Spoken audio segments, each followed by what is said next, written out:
સાહેબ આજે કાર્યક્રમ યોજાયેલો છે, આનો પ્રથમ હતો શું? જિલ્લા પોલીસ કોમ્યુનિટી હોલ ખાતે તેરા તુજકો અર્પણ આ કાર્યક્રમ યોજવામાં આવેલો.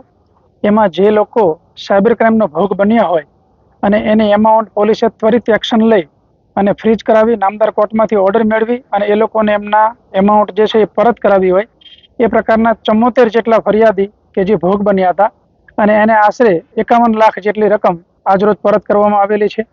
ગયા મહિને પણ આપણે આશરે 50 લાખ જેટલી રકમ આ પ્રકારના ભોગ બનનારને પરત કરેલી.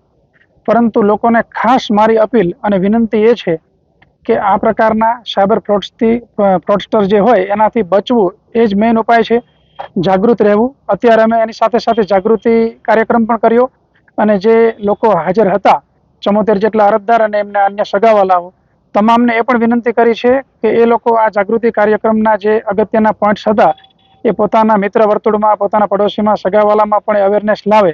કારણ કે હાલ સાયબર ક્રાઇમથી બચવાનો એકમાત્ર ઉપાય અગત્યનો જે કહી શકાય એ આ છે કે જેનાથી આપણે જાગૃત રહીએ. બીજી વાત એ કે ભૂલથી પણ જો આ પ્રકારના ક્રાઇમનો ભોગ બની જઈએ તો સરકારની એક સરસ સુવિધા છે હેલ્પલાઇન નંબર 1930 તો જેટલો જલ્દી કોલ કરવામાં આવે એટલી જ પોલીસને આ પ્રકારની એમાઉન્ટ ફ્રીજ કરવામાં સરળતા રહે અને વિક્ટીમને અમે પરત કરાવી શકીએ. આભાર. સાહેબ વધારે ગુના કયા હતા અને કોની રકમ વધારે આપવામાં?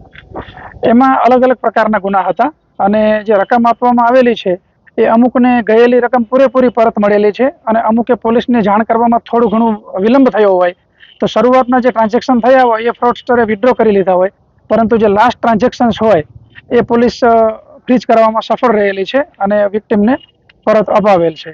ટોટલ મુદ્દામાલ 51 લાખ જેટલી રકમ પરત અપાવી છે આજે.